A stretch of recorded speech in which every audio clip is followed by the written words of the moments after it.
The issue that everyone has questions about, Congressman Mac Thornberry rejoining us now to answer a few of those questions from our viewers. And let's hear from Gail right now, who has a question about gun control.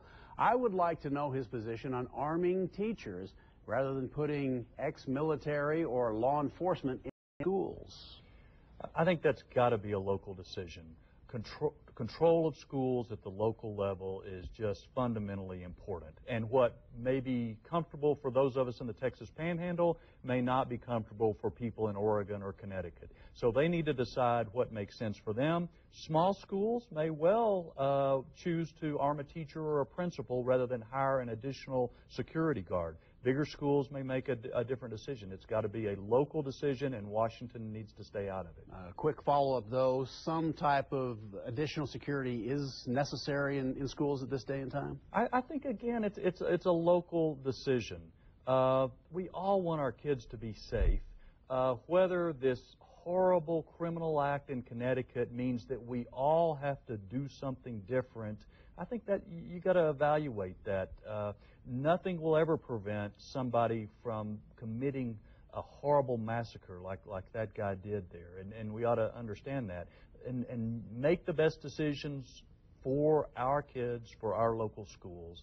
I think that's the only answer. All right. Let's hear from Kelly now, one of our viewers who writes in on Facebook and asks, what power does Texas have to stand against federal gun legislation, and will Texas stand against them, I assume would be the feds? Yeah. Well, it starts with 2 U.S. senators and 36 U.S. members of Congress. And so the key is to prevent something from passing. And I think actually it is questionable whether anything that the President has proposed will pass the Senate. It is very unlikely that anything that the President has proposed would pass the House. And so keeping it from getting there is clearly the first step. Secondly, I have no doubt Texas, among other states, would be involved in a lawsuit questioning whether anything that would pass violates the Second Amendment. So that could go on for some time. And finally, very quickly, let's hear from Tom, one of our viewers on Facebook, who asked, what can we as citizens do to fight this gun ban? What can the citizens do? Well, communicate with your elected representatives. Let me know your opinion. There are groups, obviously, that are mobilizing against it. Look at which groups you think are most effective and which groups may be counterproductive.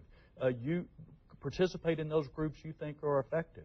I think popular opinion matters a lot in what gets passed or doesn't get passed in Congress. And that's part of the reason I think it's unlikely that there will be any gun control legislation that passes. Congressman, always a pleasure. Thanks for stopping by here on the News at 6. You bet, Walt. Let's send it over to Stacy.